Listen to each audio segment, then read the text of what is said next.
Chapter का नाम है हेरिडिटी एंड इवोल्यूशन। इवोल्यूशन हट चुका है इसलिए नाम डालेंगे हेरिडिटी। हाँ दोनों करता है। हाइड्रा देखो पता है जैसे अमीबा है, अमीबा ऐसा नहीं कि सिर्फ बाइनरी फिशन ही करता है, इसके अलावा भी उसके पास बहुत तरीके हैं, तो उसमें से हमने एक तरीका पढ़ लिया। और हाइड्रा में भी रिजेनरेशन होता है, बट हमने हाइड्रा में एज ए बडिंग पढ़ी है, समझ रहे हो। हाइड्रा का कोई भी 1/80th पार्ट ले लो, वो नया हाइड्रा बना देगा, कोई बड़ी बात नहीं है, ठीक है। बट आपकी एनसीईआरटी ने हाइड्रा में बडिंग एक्सप्लेन करी है, इसलिए मैंने बडिंग एक्सप्लेन कर दी। पहले हम लोग बडिंग यीस्ट में पढ़ाते थे, ठीक है, और हाइड्रा में हम शायद रीजनरेशन पढ़ाते थे जहां तक मुझे याद है, तो ऐसा कोई दिक्कत नहीं है, ठीक है।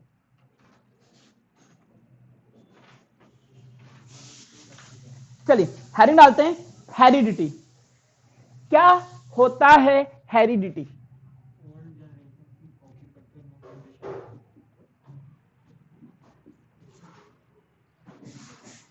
कैरेक्टर्स का एक जनरेशन से दूसरे जनरेशन में जाना हेरिडिटी कहलाता है।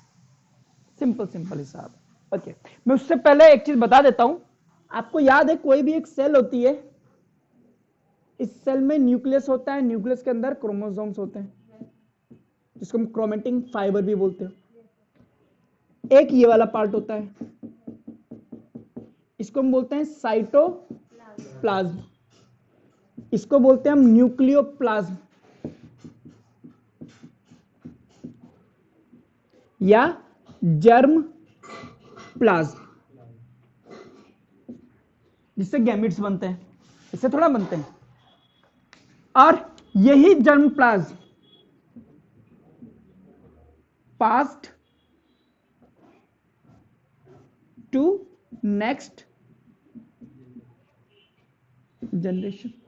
यही कैरेक्टर्स जो यहां पे चेंज हुए हैं, जीन में चेंज होने की वजह से आए हैं, वही आपके पास नेक्स्ट जनरेशन में पास होते हैं। साइटोप्लाज्म के कोई भी character do not passes to next generation,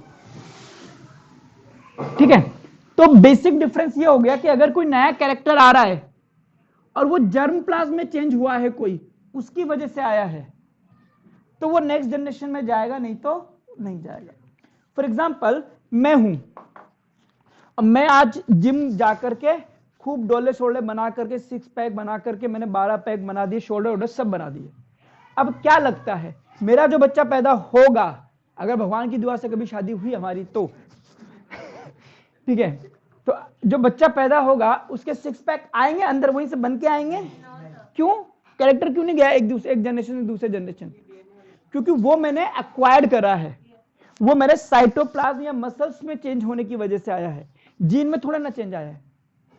लेकिन जरा सोचो, मेरे को किसी मकड़ी ने काट लिया और मेरा डीएनए चेंज हो गया और मैं बन गया स्पाइडरमैन, वो जीन में चेंज होने की वजह से आया, तो मेरा जो बच्चा होगा वो स्पाइडर चाइल्ड होगा, सुपरमैन का बच्चा सुपरमैन होता है, ठीक है।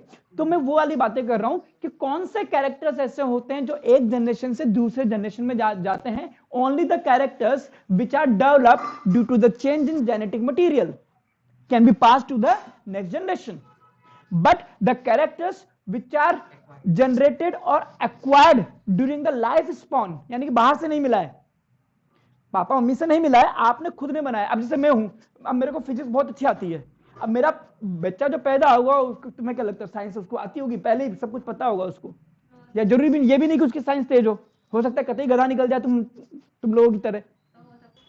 चलिए, तो बेसिकली हमने हेरिडिटी के बारे में पढ़ा और नोट्स में लिखा है heredity can be defined as the transmission of traits character एक ही चीज है, ऑफस्प्रिंग,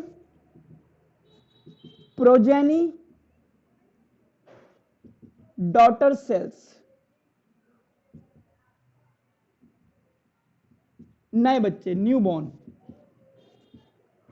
ये सब एक ही चीज है, ठीक है। तो कभी मैं प्रोजेनी कभी ऑफस्प्रिंग बोल दूंगा तो घबराना मत कि सर ऑफस्प्रिंग तो बता दिया आपने, ऑन स्प्रिंग नहीं बताया। तो बेसिकली हमने ये बता दिया कि एक from parents for parents to their offspring is called heredity. एक वर्ड आता है वेरिएशन, लिख लो ऐसे ही कुछ तो लिखो, ट्रांसमिशन ऑफ कैरेक्टर्स या ट्रेट्स, स्पेलिंग गलत है, transmission to the offspring from parents. Okay, और जब ये कैरेक्टर्स ऑफस्प्रिंग में जाते हैं तो क्या वो सारी की सारी ऑफस्प्रिंग सेम ही कैरेक्टर की पैदा होती हैं या थोड़ा सा उसमें दिक्कत चेंजेस भी आते हैं? उसको हम क्या बोलते हैं? Variation. The difference in characters among the individual of the same kind, है ना?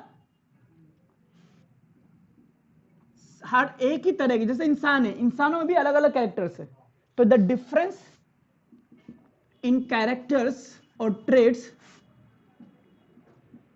Among the individual of same kind. और बायोलॉजी की जिस ब्रांच में इन दोनों की स्टडी करी जाती है उसको हम बोलते हैं genetics. What is genetics? It's a branch of biology that deals with the heredity and variation. चलिए, ये तो हमने बेसिक आइडिया ले लिया कि जेनेटिक्स क्या होती है, हेरिडिटी क्या होती है, वो सारी चीजें। आगे बढ़ते हैं। एक एग्जांपल जो मैं हर साल देता हूं, काफी टाइम से देते आ रहा हूं, उसको समझते हैं। सपोज कीजिए बहुत पहले ये कोई जंतु था, एनिमल था, इसके 3 बच्चे पैदा हुए,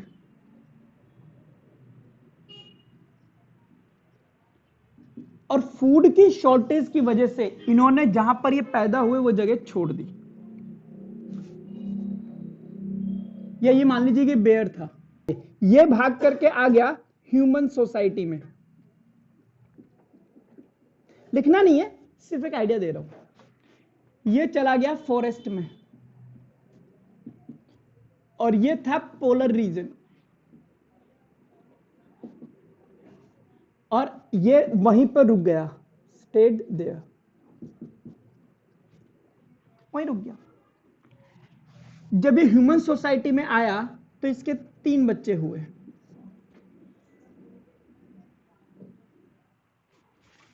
जब ये फॉरेस्ट रीजन में आया इसके भी 3 बच्चे हुए।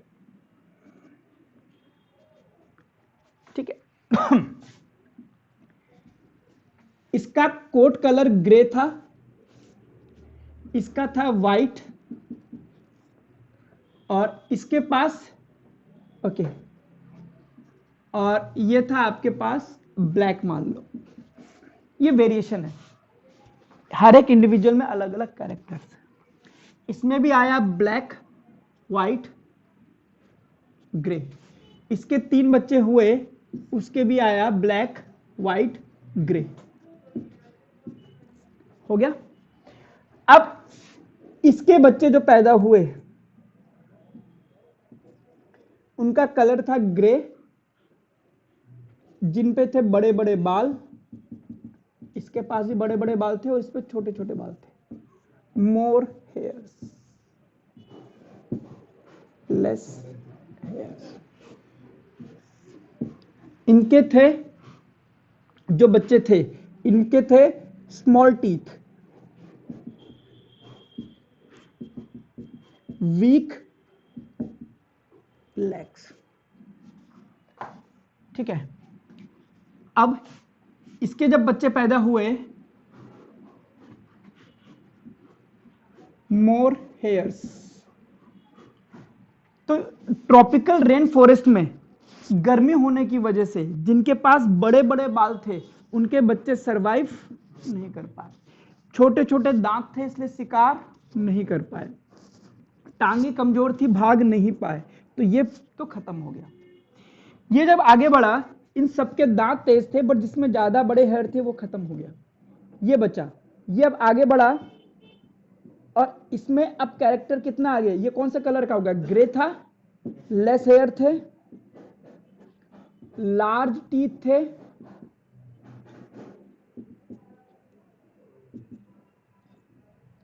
और इसके पास में फास्ट रनर था, ये स्लो रनर था, ये भी स्लो रनर था।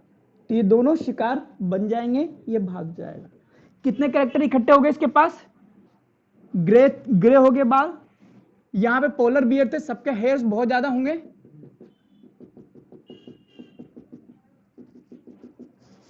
कितने कैरेक्टर एक्यूमुलेट होते जा रहे हैं ना, हर एक जनरेशन में कैरेक्टर एक्यूमुलेट होते जाते हैं। फिर इसके बच्चे पैदा हुए,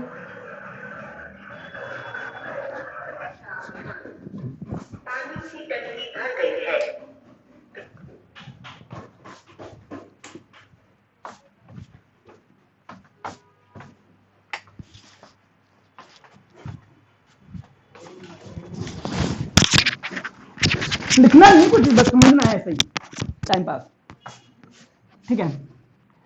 तो ग्रे कलर आ गया,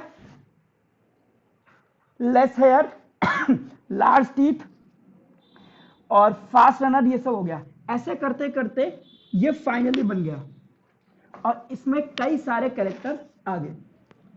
यहां बात करते हैं, ये पोलर रीजन में था, ब्लैक वाला, ग्रीन वाला, ग्रे वाला मर गया, व्हाइट वाला बच गया, कैमोफ्लेज, ठीक है। अब ये जो था, इसके जो बच्चे हुए तीनों व्हाइट थे, लेकिन ये स्विम कर सकता था पानी में, ये नहीं तैर सकते थे, तो पानी से इसने शिकार पकड़ना शुरू कर दिया। फिर इसके 3 बच्चे पैदा हुए,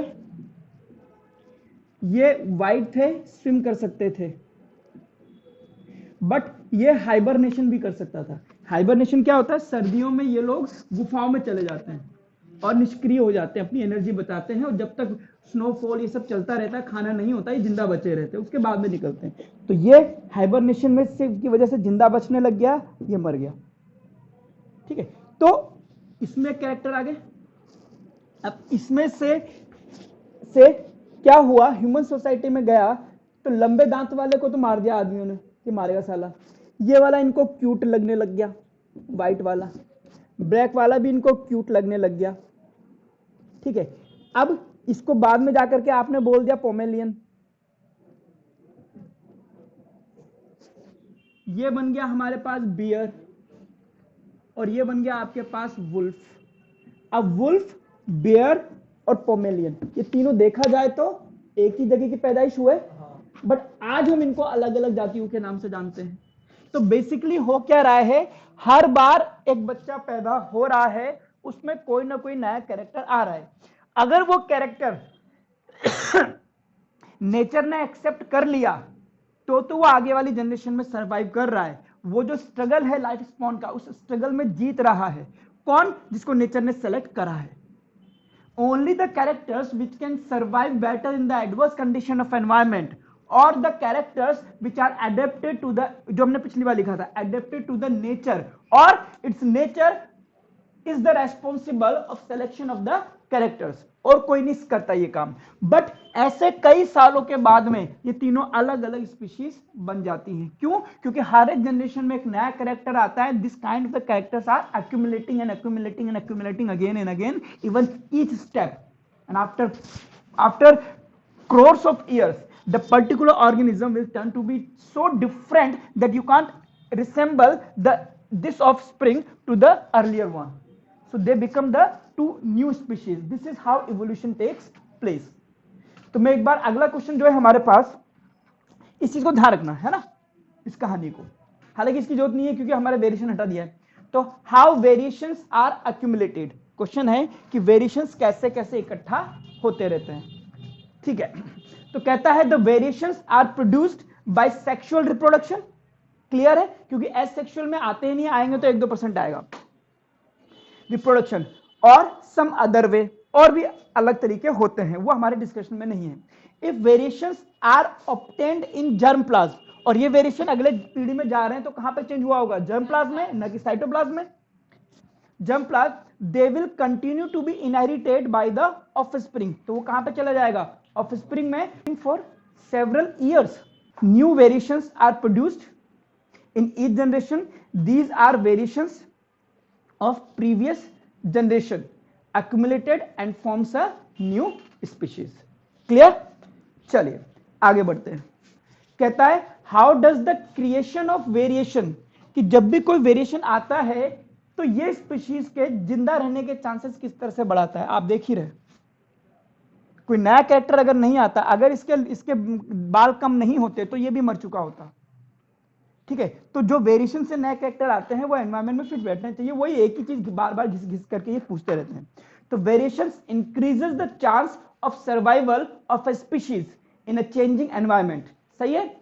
सच as excessive heat, cold. For example, suppose a bacterium produced by 2 bacteria. 2 bacteria से कोई एक बैक्टीरियम बना है. दे प्रोड्यूसेस टोटल 4 बैक्टीरिया. 1 से 2, 2 से 4, 4 से 8, 8 से 16, इस तरह से बैक्टीरिया बनते जा रहे हैं. कौन से रिप्रोडक्शन से? एसेक्सुअल से. If one of the offspring, अगर उसमें से एक बैक्टीरिया ऐसा बना, due to offspring has a variation due to which it can tolerate the little higher temperature, जो मैंने पिछली बात कही थी कि एक बैक्टीरिया है जो टेम्परेचर को सहन कर सकता है, देन द अदर वन, तो वो सर्वाइव कर जाएगा, बाकी के लोग मर जाएंगे. सीधी सी बात है. चलिए, तो ये सब हो गया हमारे पास छोटी एक हल्का सा एक रफ आइडिया कि किस तरह से नई स्पीशीज बनने में कई साल लग जाते हैं और इसमें सेक्सुअल रिप्रोडक्शन का बहुत ज्यादा रोल होता है. आइए चलिए अब एक साइंटिस्ट की बात करते हैं. एक साइंटिस्ट था जिसका जन्म 22 जुलाई 1822 में हुआ. ठीक है, तकरीबन 22 साल का था, ये ज्यादा बड़ा नहीं था. तो इसने चर्च में नौकरी करी और वहां पे फादर बना. बट ये बॉटनिस्ट था, तो इसने वहां पर पी प्लांट में एक्सपेरिमेंट चालू कर दी. इसने पी प्लांट को इसलिए चुना क्योंकि छोटा प्लांट था, इसको कई जनरेशन तक उसकी हेरिडिटरी को नोटिस करना था. इसने उसमें स्टडी करी, पूरा उसने 22 साल तक स्टडीज की करी थी उसने. फिर उसने इसके रिजल्ट्स निकाले. बट इतना फेमस आदमी नहीं था ये, इसलिए एक जो लोकल पत्रिकाएं चलती हैं, लोकल जो पब्लिशिंग हाउसेस होते हैं, उसमें इसने अपने रिजल्ट्स पब्लिश कराए. क्लियर? बट हुआ क्या, उस वक्त एक और साइंटिस्ट था, चार्ल्स डार्विन. तो चार्ल्स डार्विन ने एक बुक लिख रहा था जिसका नाम था ओरिजिन ऑफ स्पीशीज. इस बुक के चक्कर में वो जहाज से अलग अलग आइलैंड्स की जानकारी लेता और वहां पर जाता. उस जहाज का नाम था HMS बीगल. ठीक है, वहां जाकर के वो पता करता और उसकी बुक का जो टॉपिक था वो इतना ज्यादा इंटरेस्टिंग था, ओरिजिन ऑफ स्पीशीज. सपोज करो मैं यहां पर आपके सामने 2 बुक रख दूं और इसका नाम लिख दूं do this and you will be billionaire, और एक में लिख देता हूं ह्यूमन सोसाइटी. आपसे बोलूं आप एक ही बुक पढ़ सकते हैं, कौन सी पढ़ोगे? क्यों, पहली में क्या दिक्कत हो गई? क्योंकि इसका टाइटल इतना मस्त था. अब चाहे ये अच्छी बुक हो, उसमें बकवास भरी पड़ी हो, ठीक है, तो उसने जो बुक लिखी वो इतनी ज्यादा लोगों को अट्रैक्टिव लगी कि लोगों ने उसकी तरफ ध्यान दिया. चार्ल्स डार्विन बहुत बड़ा नाम था उस वक्त. ठीक है, वो इतना बड़ा नाम था कि उसने कुछ कह दिया, न्यूटन जैसा मान लो, बायोलॉजी में न्यूटन, वैसे चार्ल्स डार्विन. और चार्ल्स डार्विन ने जो प्रिंसिपल दिए थे वो आज भी लगते हैं. ठीक है, उसको हम डार्विनवाद भी कहते हैं, डार्विनिज्म भी उसको हम डार्विनिज्म भी कहते हैं.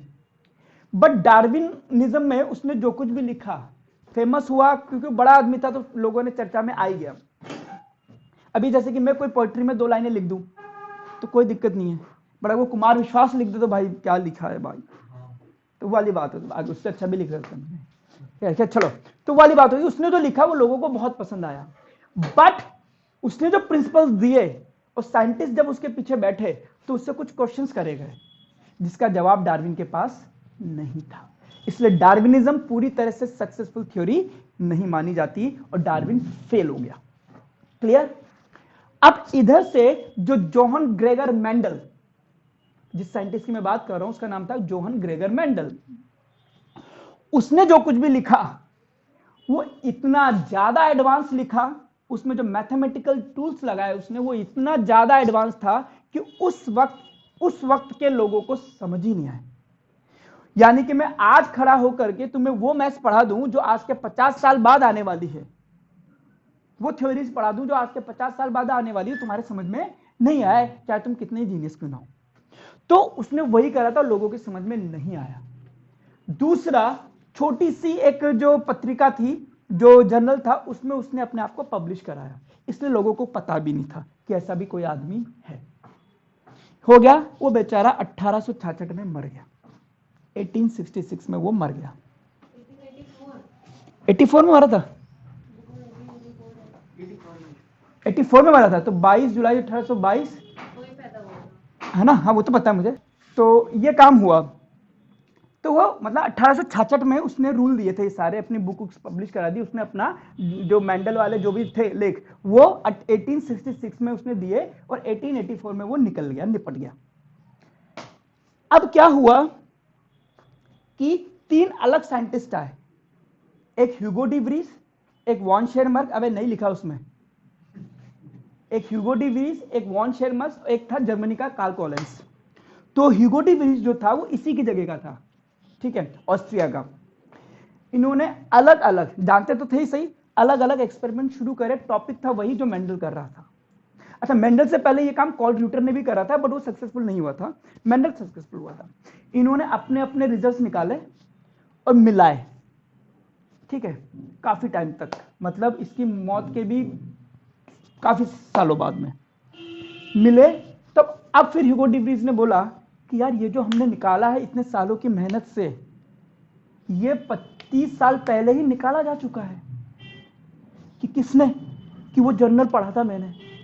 तो ये सब गए उस ब्रून नाम करके वो सोसाइटी थी जिसने वो करा था, तो वहां पे गए, वहां से उसके लेख जो भी थे, जो भी उसने लिखा था वो सब निकलवाया, उसकी फिर से स्टडी करी और फिर से पब्लिशिंग करी, और जो चीज डार्विन समझा नहीं पाया था उस मोमेंट पर, उसको इन्होंने मेंडल के नोट्स से समझा दिया। अब ये समझिए, उस वक्त मेंडल फेल हुआ, उसकी वजह कौन था? डार्विन, क्योंकि बेचारे डायरेक्टली नहीं बट लोगों का ध्यान उसकी तरफ था। और डार्विन फेल हुआ क्योंकि उसको वो बातें ही नहीं पता थी जो मेंडल ने बताई थी। ठीक है, अगर सोचो ये दोनों मिल जाते उस मोमेंट पे तो डार्विन भी पास हो जाता और मेंडल भी पास हो जाता। ये जो 3 थे ये इंडियन नहीं थे, इसलिए इनमें इंसानियत थी। इन्होंने इस चाहते तो इस बात को अपने नाम से भी बढ़ा सकते थे कि ये हमने करा है, बट इन्होंने क्या करा, इन्होंने बोला कि ये हमने नहीं करा है, ये मेंडल ने करा है। और उसके जो लॉज थे, 3 लॉज थे उसके, law of dominance, law of segregation, फिर तो बैठा रहा, आराम घर से देखा करना, law of dominance, law of segregation, और हर एक चीज देख, बुक नहीं सिखा पाएगी तेरे को। तो law of dominance, law of segregation और लॉ ऑफ इंडिपेंडेंट असॉर्टमेंट, ये लॉ जो मैंने बोले हैं, मेंडल ने ये लिखे थे, नाम नहीं दिए थे कि मैं लॉ ऑफ डोमिनेंस दे रहा हूं। उसने जो भी लिखा उसको लॉज में कन्वर्ट करने का काम भी इन 3 साइंटिस्ट ने करा था। और उसके बाद में मेंडल इतना फेमस हुआ कि मेंडल ने अपने टाइम में एक वर्ड दिया था, फैक्टर। कौन सा टाइम था? 1822 में पैदा हुआ, 1866 में और 1884 में मर गया। तो इस दौरान उसने वो वर्ड दिया था, फैक्टर। ये वर्ड, ये क्या होता है, ये लोगों ने पता लगाया 1950 में। कितने साल हो गए जरा देखना, लगभग 100 साल हो गए। जॉनसन नाम के साइंटिस्ट ने इस फैक्टर को आगे जाकर के बोला जीन, जो हम जीन समझते हैं। वो बेसिकली मेंडल ने उसको क्या नाम दे रखा था? फैक्टर दे रखा। अब वही बात है, 100 साल बाद लोगों को जो चीज पता लगी, मेंडल को तभी पता थी कि ऐसी चीजें, तो नाम ही तो नहीं दिया। सो वो लेवल था, इसीलिए जोहन ग्रेगर मेंडल को हम फादर ऑफ जेनेटिक्स कहते हैं। ठीक है, और इवन अब कई बार ये क्वेश्चन भी आता है कि इसने पी प्लांट को ही क्यों चुना, तो उसकी वजह यह है कि पहला तो पी प्लांट का लाइफ स्पैन छोटा होता है। अब आपको पता है जेनेटिक्स की स्टडी कर रहे हो आप, वेरिएशंस की स्टडी कर रहे हो, तो आपको उसकी कई जनरेशन लेनी पड़ेंगी। सपोज करो ऐसा प्लांट ले लिया जो 15 साल में, 15 साल उसका लाइफ स्पॉन होता है, 15 साल तक उसे बच्चों का एंजॉय करो, फिर 15 साल होती फिर आप निपट जाओगे, है ना। 2-3 सालों में आप तीन जनरेशन की स्टडी कर पाओगे। तो आपको ऐसा जनरेशन ऐसा था जो 1-2 साल में खत्म कर दे। तो पी प्लांट मुश्किल से 3 महीने का होता है, तो वो एक ही साल में उसकी 4 जनरेशन आप पढ़ सकते हो, नंबर 1। नंबर 2, पी प्लांट पर जो कैरेक्टर्स थे वो अलग अलग जीन पर थे, ठीक है, एक ही जीन से इन्फ्लुएंस नहीं थे, तो ये भी एक फायदा था। दूसरा, वो आसानी से उग जाता था, ज्यादा मेहनत नहीं करनी पड़ती थी। और मेंडल इसलिए भी सफल हुआ क्योंकि उसने एक बार में एक ही कैरेक्टर की स्टडी करी या 2 कैरेक्टर की स्टडी करी, जबकि कार्ल ड्यूटर ने एक बार में 8-10 कैरेक्टर ले ली, उनकी स्टडी चालू कर दी, तो उसको समझ ही नहीं आया साला हुआ क्या ये, क्योंकि मेंडल ने फोकस रखा एक बार में एक का। तो ये बातें थी जो मेंडल के लिए पॉजिटिव में गई। और मेंडल के लेवल की अब वो जो उसने मैथ्स बताई थी 1866 में, ये मानो कि मैं पैदा नहीं हुआ था, वरना मैं उसको उसी वक्त समझा देता जैसा मैं आज समझाने वाला हूं तुम्हें। अगर मैं भी पैदा हो जाता उस वक्त तो, और ये भी हो सकता है कि मैं ही मेंडल रहूं। चलो बकवास कर रहा, चलो लिखो। तो क्वेश्चन सुन लो। Name the plant on which Mendel performed his experiment and what are contributions of Mendel. Clear. तो पहला प्लांट कौन सा था? Pea plant. पी प्लांट का बोटेनिकल नेम था पाइसम सैटिवम, ये पी प्लांट था। ओके, तो गार्डन पी बोलते हैं इसको, जो हम लोग घरों में खाते हैं। गार्डन पी वॉज है, हाँ मटर, वही मटर है वही आलू मटर की, ठीक है। Garden pea was the plant on which Mendel performed his experiment. Contribution क्या था मेंडल का? Mendel told about factors, factor मतलब जी, Mendel told about factors that carries the hereditary information, ये बात भी पता है आपको। एंड ईच ट्रेट, एक कैरेक्टर, मेंडल ने ये बोला था कि जो एक कैरेक्टर आता है ना, इसमें एक पेरेंट का हाथ नहीं है कि सिर्फ फादर का हो, इसमें मदर का भी कंट्रीब्यूशन होता है इक्वली। तो एक कैरेक्टर पेरेंट्स, फादर और मदर दोनों से मिलकर के बनता है। इसलिए हम एक कैरेक्टर को लिखने के लिए 2 फैक्टर का यूज करते हैं, 2 जीन का यूज करते हैं, जिनको हम कहते हैं एलील्स। ठीक है, बात करेंगे। तो आगे बढ़ते हैं। बोलता है and each trait can be influenced by both paternal and maternal DNA. ये पता है आपको, डीएनए की कॉपी होकर क्या आती है, इधर स्पर्म्स में आते हैं, इधर ओवम में आते हैं, दोनों मिलते हैं, तभी तो बनता है कैरेक्टर। चलिए दूसरी बात, Mendel explain the principle of inheritance that are with the basis of genetics, जो कि जेनेटिक्स का भी बेसिस है। ओके, ये हो गया। अब कुछ बातें समझते हैं, लिखिए अब यहां से आप लोग। चलिए थोड़ा अच्छे से पढ़ाएंगे, पिछली बार इतने अच्छे से शायद नहीं पढ़ाया हो, इस बार और अच्छे से पढ़ा देते हैं। सपोज कीजिए ये कोई क्रोमोसोम है, ये आया है फादर से और ये आया है मदर से, और ये इस पे क्रोमोसोम है।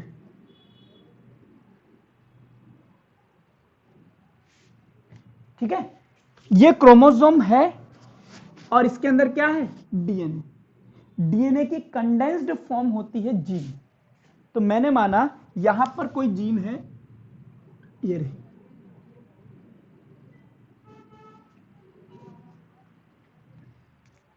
ठीक है, और जो फीमेल पेरेंट्स पे आया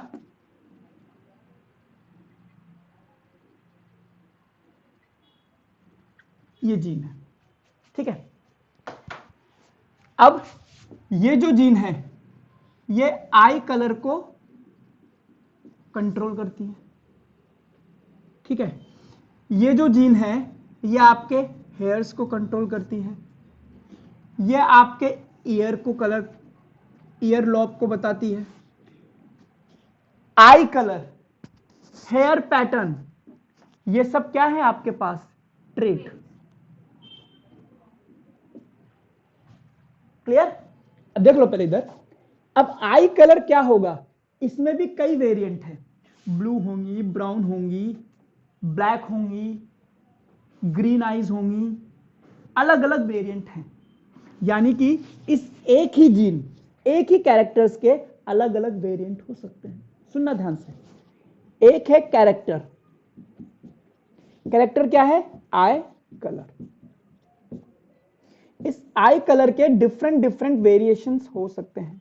ब्राउन हो सकती है, ब्लू हो सकती है, ग्रीन हो सकती है, ब्लैक हो सकती है, एंड सो ऑन हो सकती है। सपोज करो ब्राउन कलर को कंट्रोल करने के लिए एक जीन लगती है जिसको मैं बी बोल रहा हूं, ब्लू कलर के लिए लगती है सी, इसके लिए लगती है जी, और इसके लिए लगती है D.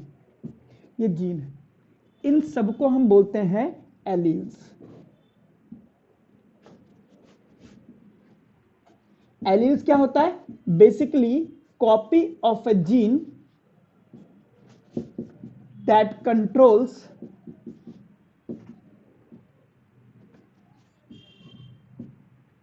Same trait and found at the same locus on a DNA। अब सुनो, अगर ये आई कलर की जीन है तो ये वाली जो जीन है ये भी क्या होगी? आई कलर की होगी, क्योंकि ये इधर देख लो सेम लोकस पर मिली है। तो ये दोनों आपस में क्या है? एलील। ये दोनों आपस में क्या होंगे? एलील। ये दोनों क्या होंगे? एलील। ये क्या होंगे? एलील। तो एक ही कैरेक्टर को कंट्रोल करने वाली दो कॉपी हैं जो कि ऑलमोस्ट सेम लोकस पर मिलती है, उन कॉपीज को हम क्या कह देते हैं? एलील्स। इन एलील्स में एक अपना इंपैक्ट शो कर सकती है तो डोमिनेंट, एक नहीं कर सकती है तो रिसेसिव कहते हैं। बना लीजिए। तो मैं आपको एलील समझाने में कामयाब रहा, मैं आपको यह बताने में कामयाब रहा कि एक कैरेक्टर को करने के लिए दो ही जीन चाहिए। अब ऐसा मत कह देना कि सर ये ब्लू वाले की भी यहां जाए यहां भी आ जाए, तो इतने सारे क्रोमोसोम होते नहीं, सिर्फ दो ही होते हैं।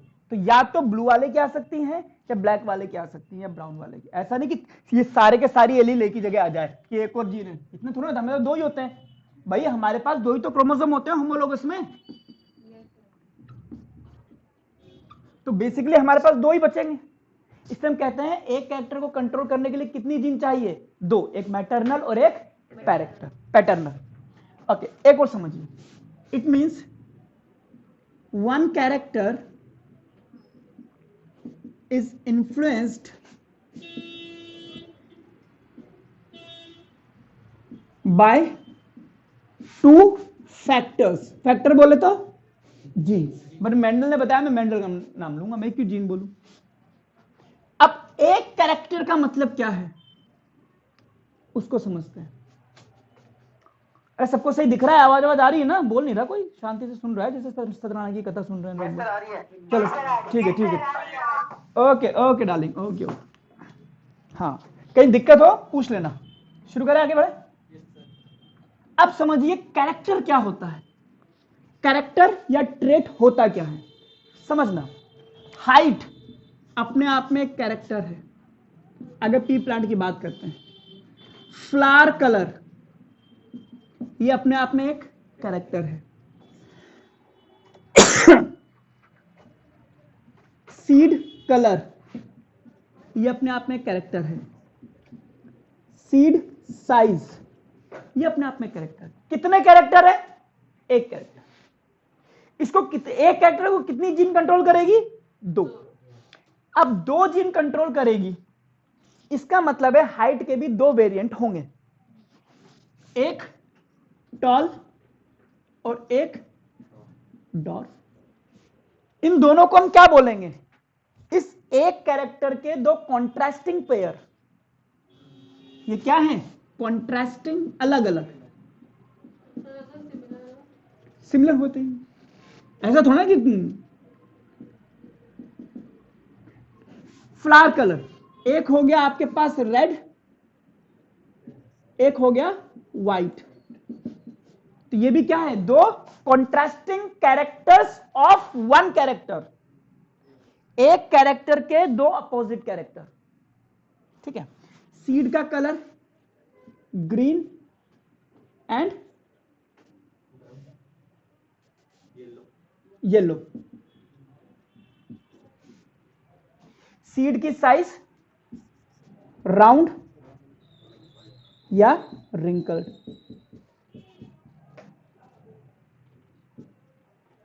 क्लियर? ओके। अब अगर मैं टॉल, बेटा उसको छोड़ दे, उसको छोड़ दे। अगर मैं टॉल को बताऊंगा कि भाई वो टॉल है और उसके अंदर मुझे जीन समझानी है, तो मैं कितनी जीन का यूज करूंगा? 2। ठीक है। तो टॉल को बताने के लिए मैंने लिया एक इंग्लिश का वर्ड कैपिटल टी, क्योंकि ये, और इसको ले लूंगा मैं स्मॉल टी। सेम ही लेटर से ये दोनों कॉन्ट्रास्टिंग कैरेक्टर बताए जाते हैं। कैपिटल डी या स्मॉल डी नहीं ले सकता। अगर इसको मैं कैपिटल टी ले रहा हूं तो इसको स्मॉल टी लेना पड़ेगा। अगर इसको मैं डी लूंगा तो उसको भी डी लूंगा। जैसे रेड को मैं अगर आर से बताऊंगा तो व्हाइट को मैं स्मॉल आर से बताऊंगा। ये किसको कैपिटल किसको स्मॉल लिखते हैं ये हम बाद में बातें करेंगे। ग्रीन को मैं, येलो को मैं कैपिटल वाई से, इसको येलो ऊपर लिख देता है ना, और ग्रीन यहां लिख देते हैं, तो ये स्मॉल वाई से बताऊंगा। एक ही कैरेक्टर के दो कॉन्ट्रास्टिंग पेयर्स को सेम लेटर से बताते हैं, एक कैपिटल और एक स्मॉल। ये एक तरीका है चीजों को इजी बनाने का। Round and wrinkled. भाई कॉन्ट्रास्टिंग का मतलब कि जैसे कि आंखों का कलर है, एक ब्राउन और एक ब्लू, तो दोनों अलग अलग हो गए ना, तो कॉन्ट्रास्टिंग हो गया। तो पेरेंट पे डिपेंड करता है। हाँ तभी तो ये पेरेंट्स ही तो है। हाँ तो हो सकता है, बट नेचर में नहीं है क्या? नेचर में तो होगा ना। हो सकता है पेरेंट्स से क्या ये पेरेंट्स पे डिपेंड थोड़ा ना कि पेरेंट्स से दोनों आ सकते हैं, नहीं, पेरेंट्स से डिपेंडेंट ही नहीं है। ये तो हमने नेचर में स्टडी करी है कि हाइट में कितने कितने तरह के आपके मिल रहे हैं, एक में, दूसरे में, तीसरे में, चौथे में। हो सकता है 100 पड़े, 100 के 100 टॉल निकले, फिर एक आपके पास डॉर्फ निकला, फिर आपको पता लगा ना कि हाइट में 2 तरह के, एक टॉल है एक डॉर्फ है। हाइट की बात कर रहा हूं।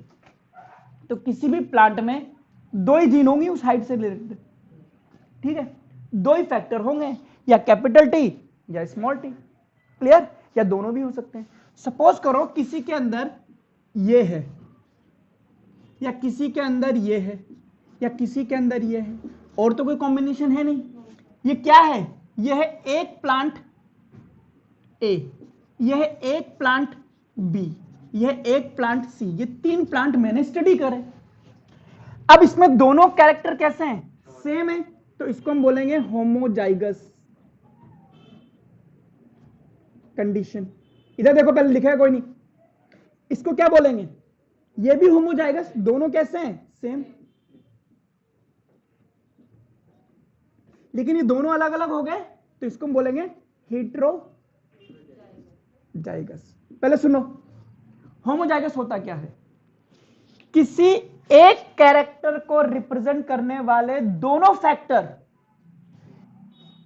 कौन कौन से? कैपिटल टी, कैपिटल टी, ये पूरा एक कैरेक्टर को रिप्रेजेंट करें। किसी एक कैरेक्टर को रिप्रेजेंट करने वाले दोनों फैक्टर एक जैसे हैं तो होमोजाइगस, और दोनों अलग अलग हैं तो हेटेरोजाइगस। लिखिए इसको, capital R small r, homozygous heterozygous? Small r बिल्कुल। Capital R capital C capital C plus. अबे अलग अलग है ना, उसमें क्या फर्क पड़ता है यार? सी प्लस होमो। चलिए लिख दीजिए ये सब, आपको होमो और हिट्रो में बता चुका हूं। क्लियर?